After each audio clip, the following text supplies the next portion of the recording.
All right, everyone, let's go ahead and talk about chapter 15. So this is the one that we covered on Wednesday.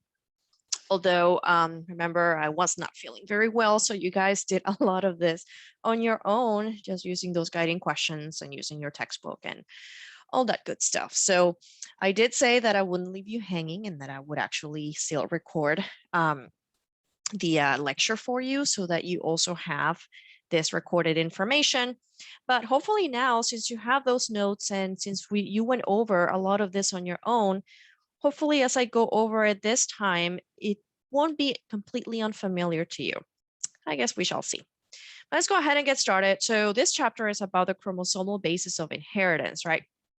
So in the previous chapter, we talked about those patterns that Mendel found, right?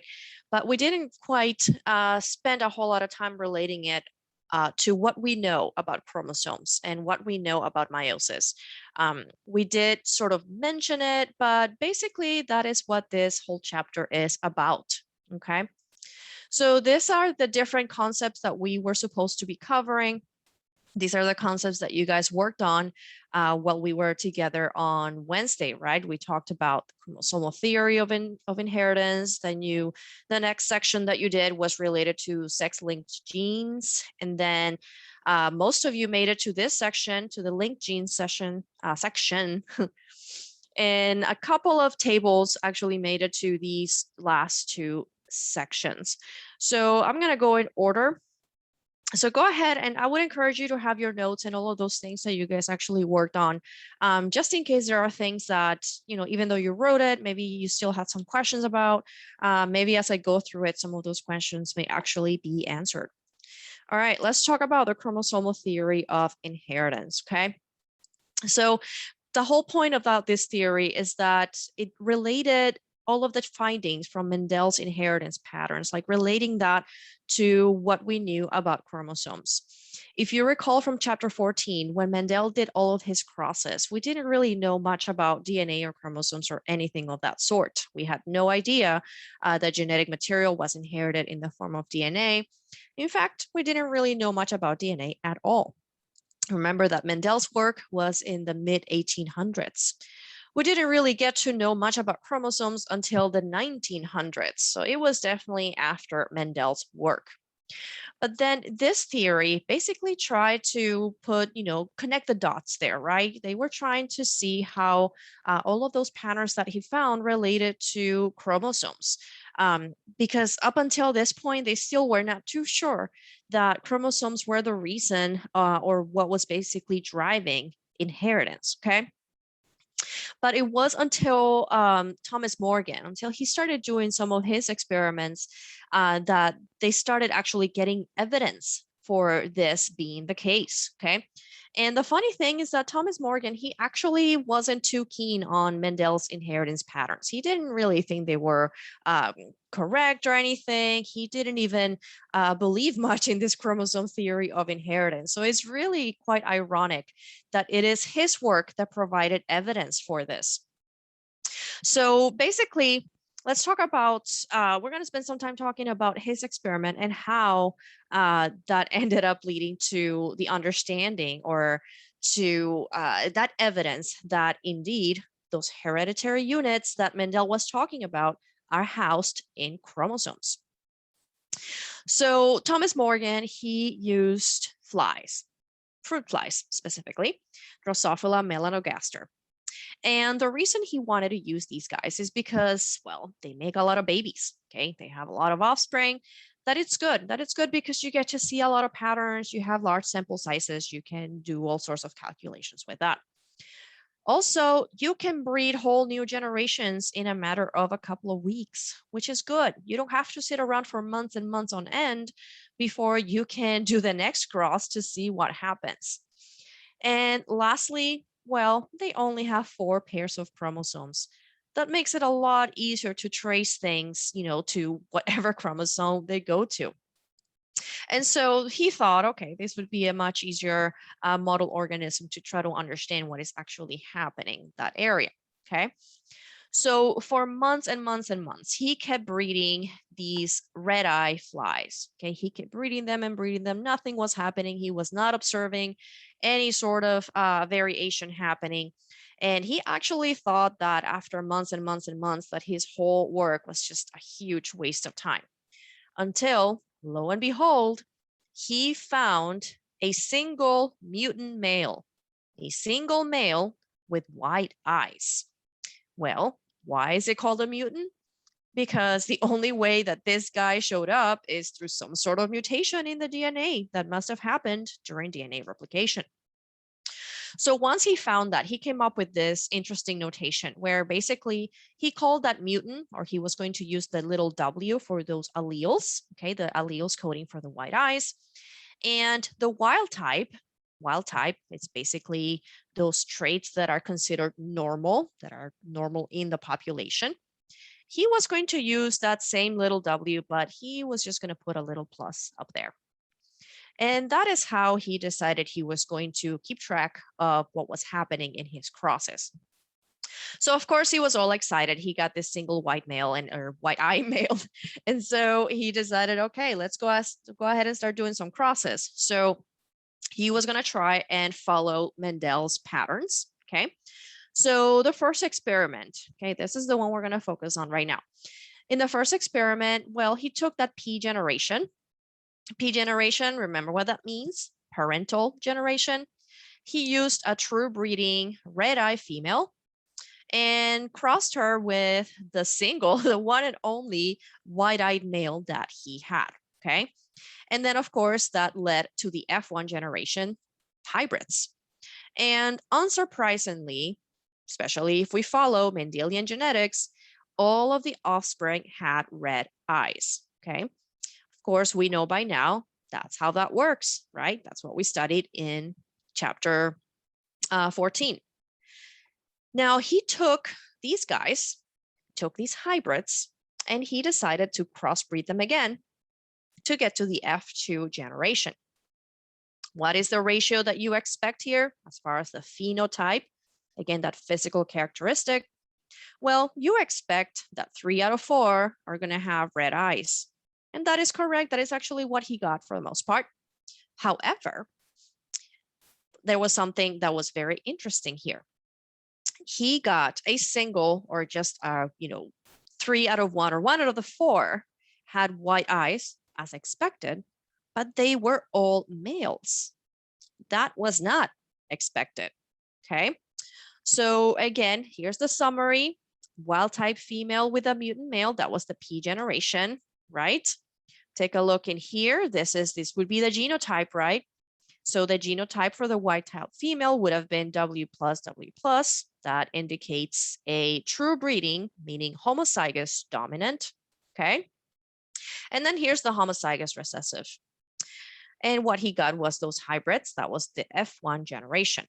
They still had the red eyes, but now we know they are heterozygous, don't we? So here we go. We're going to go ahead and do the F2 generation. This is what it would look like. And he would get the 3 that are showing the red eyes and a single that shows the white eyes.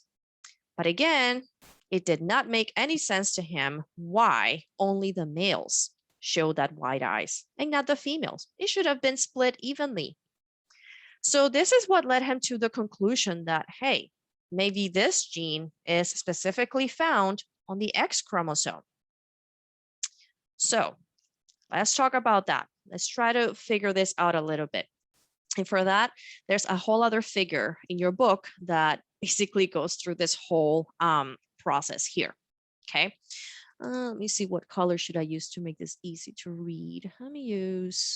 We'll try green and see if that shows up nicely. All right, let me get my pen ready. All right, so here's our P generation, okay? Here we have that female. Right now, we're gonna go ahead and use the X chromosome notation. So our female, this is what it looks like. She looks like that. Here's our male, okay? She's gonna be crossed with our male, which is, he's a mutant. And of course, he has an X and a Y chromosome. When that cross is done, that is basically what they're showing you in here, right? So this is what they obtained in that first Punnett square. Let's do it over here. The female can only make one type of gamete, right? So if we separate these gametes through the law of segregation, remember that, both gametes look the same. So really we just need to do the one row. Now let's take a look at the male. Of course, the male will produce two different types of gametes. One is going to be the XW that has that recessive allele, okay? Recessive allele linked to the X chromosome. The Y chromosome doesn't carry any of those genes related to the eye color, okay? And so, of course, we mix them up and we get this. And then over here, we get this, right? This is what we're seeing. Notice that this is what we have here. And here is our male, okay? Now, this is our F1 generation, right? They all still show the red eye color. Now, what happens in the next generation, in the F2? Well, those alleles are now going to separate. Let me go ahead and delete some of these doodles here so you can see better. So again, these guys are going to be separating, okay? So here we're gonna put the female over here, and then the male gametes are gonna go up here. So notice this is what they got, right? Here are the males. The males are the ones that have this Y chromosome, right? Now, this guy inherited the recessive allele. This guy did not. Now, notice the females. We have a heterozygous female here. Okay, let me go ahead and delete again so you don't get too confused with all the doodles. Notice how this female over here, she still has a recessive allele, but it doesn't show, not in the phenotype. Why? Because she also has a dominant to counteract it. The male, however, does not have that, let's say, honor of having a dominant allele to counteract the recessive one.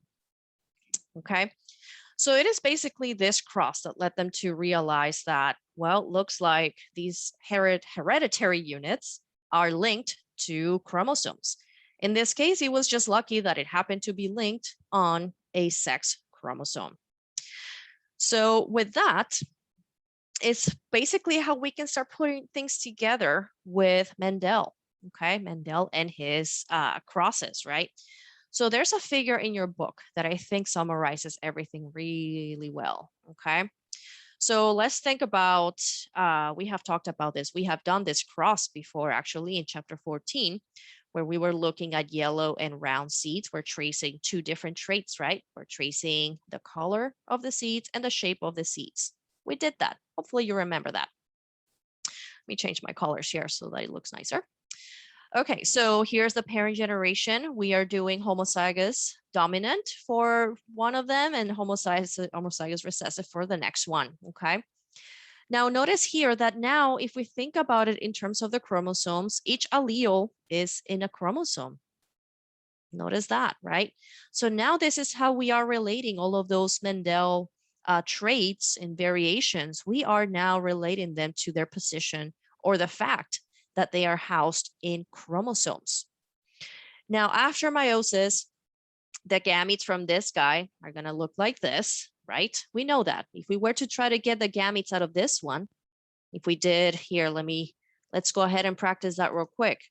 If I wanted to get the gametes out of this, how would we do it? Remember, we're going to do something that looks like that FOIL method in algebra, right? So we would do YR, and then the next one over here would look YR, all capitals still. And same here, right? So all of the gametes are going to look the same for this guy. And that's basically what you have here. See that? Same thing over here. If you were to try to get the gametes out of this guy, they will all be little y, little r, right? And that's what we have here. All right, after fertilization, right, that's when we're going to have our F1. Okay, notice up here, let's go on the upper right. Here is our F1. They are all dihybrids. What does that mean with dihybrids again? Di meaning that we are looking at two traits. Hybrid meaning that they are heterozygous. Okay, So notice how they all have the dihybrid nature, right? So they all have a little y and a big Y, and they all have a big R and a little r, right? They are all still looking yellow and round because they all still have the presence of that homozygous, of the dominant allele. Now, these cells, they are gonna go through meiosis, okay? And this is where we can start relating the two laws that Mendel came up with. First of all, the law of segregation that says that the two alleles for each gene are going to separate. That's exactly what is happening here. So notice how they're lining up in metaphase 1. Remember that? And notice how in here, those alleles are being separated. Okay, so notice how the big R is being separated from the little r, and the big Y is separated from the little y. So this is how they were able to see that, hey, his law of segregation, this is where that's happening. Look at that. Interesting. And then he also came up with another law. If you remember, there was the law of independent assortment. Okay. And what it says is that the alleles of genes, okay, they're going to assort independently. What do we mean by that? Look at metaphase 1 over here. So they can assort this way, right? Where you have the maternal and the paternal on each side, or over here, notice how the colors basically flipped, because they are going to do that randomly. It's a completely independent process. So this is how they were able to figure out that, hey, his laws do actually have to do with meiosis and what we know about chromosomes. All right. So that's it for this part. Okay, but since we were talking about sex-linked genes, I'm going to go ahead and jump into that section right away. So let's talk about sex-linked genes, okay? So starting with the fact that, well, at least for humans, we rely on this system of the XX and XY in order to determine the female and male properties respectively. As you guys saw in the book, there are other methods, or there are other systems, like birds. They have a whole different system where they use the ZY system instead of an XY system. And that's okay. Everybody follows their own thing, right? So one thing to remember, and that I really want you to keep in mind, is that the determination of the sex comes from the male, because males can either contribute an X chromosome or a Y chromosome, right? Whereas females, well, we can only contribute an X chromosome, all right? So whenever we're going to do this process, keep that in mind, that males need to contribute an X and a Y, whereas females, we will always just be contributing an X chromosome. Now, what do we mean by sex-linked genes? Well, these are genes that are linked to either the X or the Y chromosome. Notice the difference in size here, though. What that should tell you right away is that, well, the X chromosome is a lot bigger. Therefore, it has a lot more information, a lot more genes. The Y chromosome only has a few. In fact, it only has about 78 genes that we know about so far. Maybe there's more. This is all we know about at this point. One of those genes, however, is the SRY gene. This is the gene that actually determines the male properties. So this gene will actually activate in the embryo. It doesn't even happen at fertilization. It happens a little bit later during embryonic development. So once it gets activated, it basically says and starts, leading the development of the testes and the other male gonads, okay? Keep that in mind, okay? I want you to really know how the SRY gene works, when it actually happens, and basically what it does, okay? And all of the other genes in the Y chromosome, most of them have to do with sex determination and male properties, male functioning. However, the X-linked genes, these are going to be a little bit different. Of course, there are some that are related to female properties, but actually a lot of them, if not most of them, are completely unrelated to sex and sex determination. A lot of them have to do with other things, just like when we were studying, we were looking at, well, just think about the Drosophila example, right? how the color of the eyes is actually in the X chromosome. That has nothing to do with female or male properties. It's just the color of the eyes. So the way that these are inherited is going to have an effect, okay? So because a lot of these genes, a lot of the X-linked genes are indeed not present in the Y chromosome, that means that a lot of the different disorders or conditions that are related to the X chromosome are going to be a lot more common, or at least phenotypically common, in males. That's because in males, we really only need a single copy to express that condition. In females, we would need two of them, particularly, well, of course, I'm talking about recessive conditions, okay? One thing I wanted you to be familiar with are the most common X-linked recessive disorders. So one of them being color blindness. You guys did some examples of that while you were working through the sheets. And so I want to make sure that you guys are familiar with that, because yes, there will be genetic problems related to color blindness on your test. Muscular dystrophy, that's another one that is related to or is linked to the X chromosome and is recessive. Hemophilia, that is another one. It has to do with blood clotting, and it is also an X-linked recessive disorder. Now, there's something really interesting that happens in females. Well, we have two copies of X, right? Whereas males only have the one. So in order to make sure that we are not expressing everything in double amount compared to our male counterparts, gosh, I can't talk anymore, we go through this process called X inactivation. So what happens is that in the X chromosome that is going to be inactivated, this particular gene is going to get expressed. It's the cis gene, also known as the X inactive specific transcript. So this gene is going to get expressed and is basically going to lead a cascade of events that result in that X chromosome being inactivated and forming what is known as a bar body. Okay, that is, a bar body is an X chromosome that is inactive. The genes in that chromosome are not being expressed. This happens during embryonic development, and it happens randomly in each cell. What do we mean by that? Let's take a look here at this graph, okay? So here we have an early embryo, all right? If we zoom in into these little cells over here, randomly, one of the copies of the X chromosome is going to inactivate. So in this cell, the pink ones are the ones that are remaining active. The blue chromosome, well, this is just a depiction of it, right?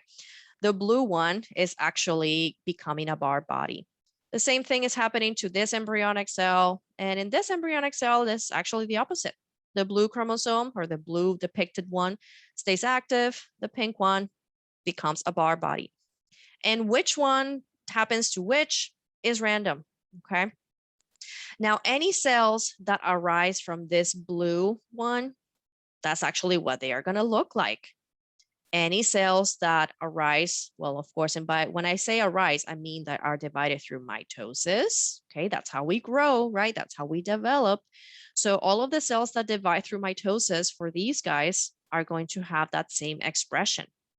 So in the end, throughout the female body, there will be patches where one of the X chromosome is active, the other one is inactive, and in other patches, it will be the opposite. This is why we say that, particularly for females that have heterozygous genes in these chromosomes, that turns us into mosaics. So one thing they talk about in your book, and I want you to be familiar with, is the case of female cats. So coat color in some of these cats, okay, is determined by an X-linked gene, and that happens right here. And it can either determine an orange fur or either black fur, okay? So if you have a female that is heterozygous, like in this case, notice that she has the orange allele and the black allele. Some of these chromosomes, one of them is going to be inactivated. So wherever the black allele is inactivated, like in this case, but the orange one is active, that means that the fur in that area, in that patch of their skin, is going to be orange because that is the active one. But in other patches, we're going to have the opposite, where the orange allele is inactive, the black one is active, and so we're going to have patches of black fur instead. So keep that in mind. And this is actually something that cannot happen in male cats, okay? So whenever you see a cat that has this random pattern, this random coloration of orange and black, these are also called calico females or calico cats.